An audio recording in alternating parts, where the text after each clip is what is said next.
እንደምን አላችሁ ውድ የያያ ኮንስትራክሽን ቤተሰቦች እንግዲህ በዛሬው ቪዲዮአችን አርኪቴክቸራል ዲዛይን ለቤታችን ዲዛይን በምናሰራበት ሰዓት ላይ እኛን ኮሜንት እንድናረግ ዲዛይን የሚሰሩ ቲሞች መተው ኮሜንት አድርጉበት ብለው ይሰጡናል። በዛን ሰዓት ላይ ምን ነገሮችን ቼክ ማድረግ አለብን የሚለው በዛሬው ቪዲዮአችን ምን ይሆናል ማለት ነው። አብራችሁን ቆዩ።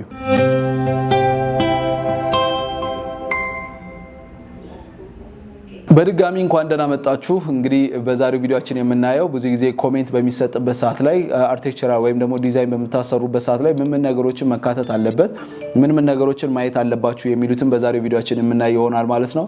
እንደተለመደው ለዩቲዩባችን አዲስ ከሆናችሁ ሰብስክራይብ ማድረጋችሁን አይረሳ። እንግዲህ ያያ ኮንስትራክሽን ወደ ያያ ፔንት ብለን ወደ ማኑፋክቸሪንጉም ገብተናል።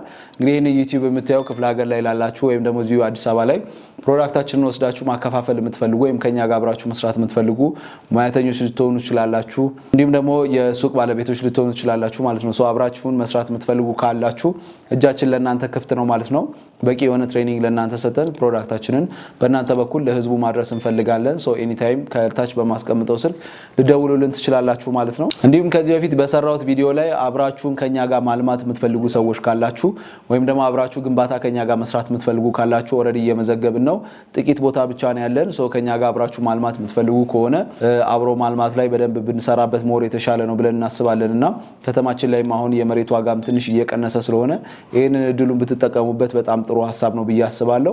እንግዲህ ወደ ዋናው ቶፒካችን በምንሄድበት ሰዓት ላይ ብዙ ጊዜ ዲዛይን በመናሰራበት ሰዓት አርኪቴክቸራል ዲዛይን፣ ስትራክቸራል፣ ኤሌክትሪካል፣ ሳኒተሪ እንዲሁም ደግሞ ሜካኒካል ዲዛይን ተብሎ አንዳንድ ሆቴሎች ላይ በመመጣበት ሰዓት ላይ ሜካኒካል ዲዛይን እየተባለ ዲዛይኖች እንሰራለን እና ዛሬ የምናወራው ምንድነው ሜንሊ ቼክ ማድረግ ያለባችሁ ነገሮች ምንድናቸው? ብዙ ጊዜ ዲዛይን የሚሰራው ቲም ኮንሰልት እንድታረጉ ወይም ደግሞ ኮሜንት እንድሰጡበት የሚሰጣችሁ አርኪቴክቸራል ዲዛይኑ ላይ ነው። ኤሌክትሪካል ዲዛይን ስንል የኤሌክትሪካል መስመሮቹ የት ቦታ ነው ሶኬቶቹ የሚቀመጡት የሚሉትን ነገሮች መብራት የቱ ጋር ያለው የሚለውንም መስመሩን ያሳየናል ማለት ነው። ሳኒተሪ ላይ በምንመጣበት ሰዓት ላይ እንደዚሁ የሳኒተሪ ሌአውቶቹ ምን ይመስላሉ የሚሉትን የምናይበት ይሆናል ማለት ነው። አርኪቴክቸራል ላይ ግን ስንመጣ ሶስት ኮምፖነንቶችን አንድ ላይ ያዘ ነው። የመጀመሪያው ሳይት ፕላን ነው። ሳይት ፕላን ወይም ደግሞ በርድ ቪው እንለዋለን። ከላይ የቤታችሁ ሙሉ ግቢያችሁን አካቶ ያለው ነገር ምንድነው፣ ምን ነገሮችን ያካትታል የሚለው ከላይ የምናይበት ሳይት ፕላን ይባላል። እንዲሁም ደግሞ ኤሊቬሽን የምንለው አለ። በ2ዲ ቪው ወይም ደግሞ በ2ዲ ተደርጎ ኤሊቬሽኑ በፍሮንት ሳይድ ሌፍት እና ራይት ሳይድ እንዲሁም ደግሞ ሬድ ሳይድ ተብሎ ከፊት ከኋላ ከጀርባም እንደዚሁ አራቱንም ሳይድ በ2ዲ አድርጎ የቤታችሁን ብዙ ጊዜ የምታገኙበት ኮምፖነንት የቁመቶች ወይም ደግሞ የበር ከፍታዎች ሊሆኑ ይችላሉ፣ የመስኮት ከፍታዎች፣ የቤታችሁን ከሲሊንግ ከፍሎርስ ቱ ሲሊንግ የሚሉትን ሃይቶችን የምታገኙበት ኤሊቬሽን ላይ ይሆናልና እነዚህ ነገሮችም እዚሁ አርኪቴክቸራል ዲዛይን ላይ እናገኛለን። ሜይንሊ ግን የምናገኘው ዋናው ሞር ኮሜንት እንሰጥበትም ኤክስፔክት የሚደረገው ፍሎር ፕላን ነው። ፍሎር ፕላን ማለት ደግሞ ከታች ሆነን ከላይ ሆነን ቤቱን ሜትር ከ50 ላይ ቆርጠን ያሉትን ፈንክሽናሊቲዎች የምናይበት ነው ማለት ነው። ከላይ እንደዚህ አንድ ሰው ከላይ እያየ ጣሪያውን ብድግ አድርጎ ሜትር ከ50 ሲቀረው የቤታችሁ ሜትር ከ50 ሲቀረው ጣሪያውን ብድግ አድርጎ የሚያይበት ፍሎር ፕላን ይባላል። ያም ፍሎር ፕላን እንግዲህ በሚሰጣችሁ እነዚህ ሶስቱን ኮምፖነንቶች ኮሜንት እንድታደርጉበት ስለሆነ እነዛ ላይ ሞር ፎከስ አድርገን የምናይ ይሆናል ማለት ነው። ሜይንሊ ፈንክሽናሊቲ ነው። ፍሎር ፕላንን በምታዩበት ሰዓት ላይ ዋናው የምታዩት ነገር ፈንክሽናል ነው ወይ ነው፣ ወይም ደግሞ በቂ ቦታ ወይም ደግሞ በቂ ስፔስ አለው ወይ ለምንፈልጋቸው ነገሮች ሜቢ መኝታ ቤቶች ሊሆኑ ይችላሉ። ስታንዳርዶች አሉ፣ በህግም ደረጃ የተቀመጡ ስታንዳርዶች አሉ። ከዛ በታች ዝቅ ተደርጎ አንድ መኝታ ቤት ወይም ደግሞ አንድ ሽንት ቤት ወይም የተለያዩ አይነት ክፍሎች ዝቅ ተደርገው መሰራት አይችሉም። ግን በነዛ ስታንዳርድም ሆኖ አንዳንዴ ኤክሰስ የሆኑ ኤሪያዎችን ማንጠቀምባቸው ኤክሰስ የሆኑ ኤሪያዎችንም ዌስት ልናደርግ እንችላለን። እንዲሁም ደግሞ መኝታ ቤቶች ላይ ክፍሎች ላይ በምንመጣበት ሰዓት ላይ እኛን በቂ የሆነ ለኛ በቂ ነው ወይ ብለን የምናስብበት አይነት የፈንክሽናል ሳይዝ ሊኖር ይገባል ማለት ነውና ፈንክሽናል የመጀመሪያው ቼክ ልታደርጉ የሚገባ ወይም ደግሞ በየክፍሎቹ እየገባችሁ ያሉትን ሳይዛቸውን በደንብ ቼክ ማድረግ ይኖርባቸዋል ማለት ነው። እንዲሁም ደግሞ ኤክሰስ የሆኑ ኮሪደሮች ያ ማለት አንዳንዴ ማንጠቀምባቸው የኮሪደር ስፔሶችን ያን ያለ አስፈላጊ ሊሆኑ ይችላሉ። ቱ ሰም ኤክስቴንት አስቴቲክ ላይ ፎከስ ልናደርግ እንችላለን፣ ውበቱ ላይ ቼክ ልናደርግ እንችላለን። ግን አንዳንዴ በጣም ኤክሰስ የሚባክኑ ቦታዎች ላይ ፈንክሽናሊቲያችን ላይ ወይም ደግሞ የምንጠቀምባቸው እነዛን ቦታዎች ወደ ክፍሎቻችን ብንከታቸው ሞር ተጠቃሚ እንድንሆን ያደርጋል ማለት ነውና የመጀመሪያው ፈንክሽናሊቲ የክፍሉ በቂ የሆነ ስፔስ አለን ወይ። አንዳንዴ በሜትር ስለሚቀመጥላችሁ እናንተን ኮንፊውዝ የሚያደርጋችሁ ከሆነ አክቹዋሊ ያላችሁበትን ቤት ለክታችሁ ኦኬ ሳሎኔ ማለት ይሄን ያክል ነው ማለት ነው፣ መኝታ ቤቴን ደግሞ ይሄን የሚያክል ነው ማለት ነው እያላችሁ ያላችሁበት አክቹዋል ቤት ውስጥ ራሱ የለካችሁ ኤሪያው ማስቀመጥና ቼክ ማድረግ ትችላላችሁ ማለት ነው። ኦኬ ባዝሩሜ ይሄን ያህል ኤሪያ ከሆነ እቺ ከሆነች በቂ ነው ማለት ነው። ኤክሰስ ደግሞ ከሆነ ይሄ ባዝሩም ስለሰፋ ወደ ሌላ ቦታ ደግሞ ይካተት እንደዚህ እያላችሁ የቤድሩም ላይ ፈንክሽናሊቲ ላይ እንደዚህ እያላችሁ መጠቀም። አንድ ብዙ ጊዜ የማየው ደግሞ ትልቁ ስህተት ጎረቤታችሁ ላይ የተሰሩ አዲሽናል የገቡ ነገሮች ሊኖሩ ይችላሉ። እናንተ ጋር ደግሞ ኮምፕሊትሊ የማትጠቀሙባቸው ነገሮች ሊሆኑ ይችላሉ። ሜቢ አንዳንድ ሰው ኤክስትራ ባሮች ሊያሰራ ይችላል፣ ፕሌይ ግራውንዶች ሊያሰራ ይችላል፣ ጂም እና ስፓ ሊያሰራ ይችላል። የተለያዩ ቦታዎች ላይ እንደዚህ አይነት እንደ ትሬንድ ነገር ሲሰሩ እናያለን እና እንደናንተ እንደ ላይፍ ስታይላችሁ መሆን አለበት።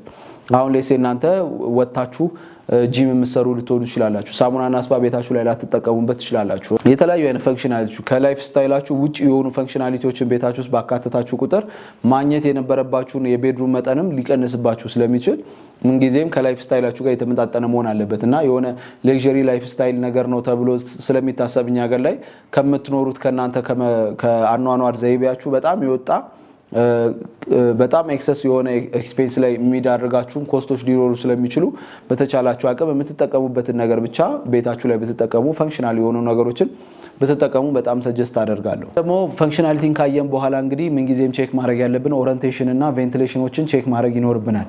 ብዙ ጊዜ ባዝሩሞች እኛ ሀገር ላይ ያልተለመደው ነገር አነስ ያሉ መስኮቶችን መስራት በጣም ተገቢ አይደለም። ያ በኋላ ላይ ሽታ በጣም ወደ ቤት ውስጥ እንዲመጣ ያደርጋል። አንዳንዴ ኢቭን ሳኒተሪ ላይኖች በሚሰሩበት ሰዓት ላይ ወደ ሳኒተሪውስ እናወራበታለን። ሽንት ቤት ወይም ደግሞ ሴፕቲክ ታንክ ተመልሶ ሽታው ወደ ዋናው ቤት የመግባት አይነት ሽታዎች ይፈጠራሉ እና ያ የሚሆንበት ሪዝን ምንድነው? አትሊስት ያ የገባውን ሽታ በመስኮት በኩል ተደርጎ ቬንቲሌተር ስለማይደረግ ብዙ ጊዜ እንደዚህ አይነት ችግሮች ሲፈጠሩ እናያለን ማለት ነውና ፕላስ ይሄ ብቻ አይደለም፣ ለክፍሎች የሚያስፈልጉትን በቂ የሆነ ላይቲንግ አለመኖር፣ እንዲሁም ደግሞ ኦሪንቴሽን ስንል የክፍሎቹ አቀማመጥ ለላይቱ በቂ ተገቢ ናቸው ወይ? ሌሴ በብዙ ጊዜ ፀሐይ የሚወጣው ምስራቅ ወጥቶ በምዕራብ ነው የሚገባው። ያ ማለት የጠዋት ፀሐይ ቤት በኩል ያገኘናል። የጠዋት ፀሐይን እናንተ የምትፈልጉ ከሆነ የጠዋት ፀሐይ ብዙ ጊዜ ሪኮመንድ የሚደረገው የጠዋት ፀሐይ መኝታ ቤታችሁን እንዲያገኘው ሊቪንጎችን እንዲያገኝ ኤክስፔክት ይደረጋልና እነዛ የጠዋት ፀሐይን እንዲያገኙ ኦሪንቴሽናቸው ተቀምጧል ወይ? ጠዋት ላይ እናንተ ስትነሱ ብርሃን ቤታችሁ የሚገባው ጠዋት ላይ በደንብ በስነ ስርዓት ሰፋ ባሉ መስኮቶች ነው ወይ? ወይም ደግሞ ኤክሰስ የሆኑ ሰፋ ያሉ መስኮቶችም ያን ያህል ነሰሰሪ ላይሆኑ ይችላሉ፣ ወይም ደግሞ ፍሬንች ዶሮችም ልታረጉ ትችላላችሁ። ግን በቂ የሆነ ላይት ቤቶቹ እያገኙ ነው ወይ? አንዳንዱ ክፍል ውስጥ ስትገቡ በቂ የሆነ ላይት ማግኘት አለበት። አንድ ክፍል ውስጥ ስትገቡ ጨለማ መሆን የለበትም። አንዳንድ ጊዜ ብዙ ጊዜ እንደ ስህተት ብዬ የማያቸው ኮሪደር ላይ መስኮት የሚያደርጉ ሰዎች አሉ። ያ ማለት መክፈቻ ቦታ ስላጡ ማለት ነው። ያ የኦሪንቴሽን ችግርና የላይቱን ወይም ደግሞ እያንዳንዱን በዲዛይኑ መሰረት ፈንክሽናል ባለመሆኑ ምክንያት ኮሪደር ወክዌይ ላይ በርና መስኮት ይሰራል። ይሄ በጣም ልክ ያልሆነ አሰራር ነውና በተቻላችሁ አቅም እያንዳንዱ ቤት ብርሃን የሚያገኝበትን አጋጣሚ ማግኘት ስላለበት ግዴታም ስለሆነ ግዴታ መጠቀም ይኖርባቸዋል ማለት ነው። ቼክ ማድረግ ይኖርባቸዋል። የዊንዶዎቹን ኦፕኒንግ ቅድም እንደነገርኳችሁ የዊንዶ ሃይቶችና ኦፕኒንጎቹን ሳይዞቹን የምታገኙት እዚሁ ፍሎር ፕላን ላይና እንዲሁም ደግሞ ኢሊቬሽን ላይ ስለሆነ ቁመቱን ኢሊቬሽን ላይ ታገኛላችሁ፣ ስፋቱን ደግሞ ፍሎር ፕላን ላይ ታገኛላችሁ። መስኮቴ ምን ያህል ሰፊ ነው? ሜትር ከ50 ነው? 2 ሜትር ነው? ፍሬንች ዶሬ ምን ያህል ሰፊ ነው? 3 ሜትር ነው? 4 ሜትር ነው? እኔ እንደምፈልገው ሳይዝ ነው ወይ የሚለውን በደንብ ቼክ ማድረግ ይኖርባቸዋል ማለት ነው። ቬንቲሌሽን የሌለበት ክፍል አንደኛ ለመቀመጥም በጣም ሳፎኬት ያደርጋል፣ እንዲሁም ደግሞ ስለሚጨንቅ በጣም በተቻላችሁ አቅም ቤታችሁ በቂ የሆነ ብርሃን ማግኘት አለበት፣ እንዲሁም ደግሞ በቂ የሆነ ቬንቲሌትድ መሆን አለበት ማለት ነው። እንዲሁም በሶስተኛነት ደረጃ ፕራይቬት እንዲሁም ደግሞ ዞኒንግ የምንላቸው አሉ። ፕራይቬት ነገሮች ማለት እናንተ ፕራይቬት የምትፈልጓቸው ነገሮች ይኖራሉ። ያ ማለት ቤድሩሞች ምንጊዜም ሰው ካለበት አካባቢ ወይም ደግሞ የሚመጣ እንግዳ ካለ ከቤድሩም ጋር እንግዳው ተቀምጦ ቤድሩማችሁን ማየት የለበትም እና እንደነዚህ አይነት ፕራይቬት የሆኑትን ቦታዎችን በደንብ በስነ ስርዓት ማሰራት ይፈልጋል ማለት ነው። እንዲሁም ደግሞ ቤድሩማችሁን በምታሰሩበት ሰዓት ላይ ጫጫታ ካለበት ቦታ መራቅ ይኖርባችኋል። ማስተር ቤድሩማችሁን ስታሰሩ በተቻላችሁ አቅም ካሉት ክፍሎች ጋር ትንሽ ገለል ተብሎ ቢሰራ የተሻለ ነው ብዬ አስባለሁ። እንዲሁም በቀጣይነት ደግሞ የሲሊንግ ሃይቶች እንዲሁም እንዳለበት አካባቢ ወይም ደግሞ እንዳለበት አገር ማተር ቢያደርግም በተቻላችሁ አቅም ቤታችሁ በጣም ያጠረ መሆን የለበትም። ያጠረ ማለት ፍሎር ቱ ሲሊንጋችሁን ብዙ ጊዜ ኮንሲደር ማድረግ ያለባችሁ ከመሬት እስከ ቢሙ ቦተም ድረስ ነው ቼክ ማድረግ ያለባችሁ።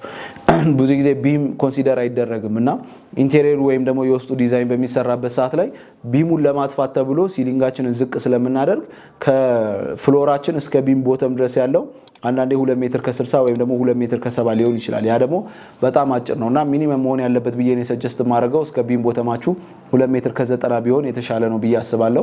አልቲስ ሴራሚኩ ከተሰራ በኋላ ወደ 2 ሜትር ከ80 ገደማ ታገኛላችሁ። 2 ሜትር ከ80 በቂ የሆነ ቬንቲሌሽን ይኖረዋል ማለት ነው። ከዛ በላይም ደግሞ ከፍታ መስጠት ከፈለጋችሁ ኤክሰስ የሆነ ከፍታ አንዳንዴ ለጽዳትም ስለሚያስቸግር ያን ያህል ነሰሰሪ ላይሆን ይችላል። ግን እስከ 3 ሜትር ድረስ እስከ ቢም ቦተማችሁ ድረስ መሄድ ትችላላችሁ። ያ ማለት ቢም ቦተማችሁ 3 ሜትር ሄዳችሁ ማለት 10 ሳንቲም ጨመራችሁ ቤታችሁ ሲሊንጉ ሜቢ ሴራሚኩ 5 ሳንቲም ወይም ደግሞ 7 ሳንቲም ቢፈጅ ኦልሞስት ወደ 2 ሜትር ከ93 ገደማ ታገኛላችሁ ማለት ነው። ከፍሎር ከሴራሚክ ፍሎራችሁ እስከ ሲሊንጋችሁ ድረስ ማለት።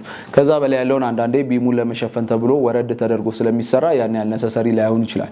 ይሄንን ነገር በደንብ ቼክ ማድረግ ይኖርባችኋል። ኤሊቬሽን ተብሎ የሚቀመጠው ፍሎር ቱ ፍሎር ስለሆነ አንዳንዴ ይሄንን ነገር የቱ ጋር ነው ያለው፣ ሃይቱ የቱ ጋር ነው፣ ምን ያህል ነው ማገኘው፣ የተጣራ ስንት አገኛለሁ፣ ከጂፕሰም ቦርድ ከተሰራ በኋላ ቢሙ ተሸፍኖ ምን ያህል ላገኝ እችላለሁ የሚለውን ቼክ ማድረግ ይኖርባችኋል ማለት ነው። ያ ማለት ሬዚደንስ በምታሰሩበት ሰዓት ላይ አንዳንዴ የቢም ሃይቱ 50 ሳንቲም ሊሆን ይችላል። ወረድ ብሎ የሚመጣው እስከ 35 ሳንቲም ድረስ ሊሆን ይችላል ማለት ነው። እናንተ በ3 ሜትር መጀመሪያ ተነጋግራችሁ 35 ሳንቲም ስትወርዱ ቤታችሁ ኦልሞስት ወደ 2 ሜትር ከ65 ሊመጣ ይችላል ማለት ነው። ያ ማለት በጣም አጭር ነው። ይሄ ነገርም ኮንሲደር ማድረግ ይኖርባችኋል ማለት ነው።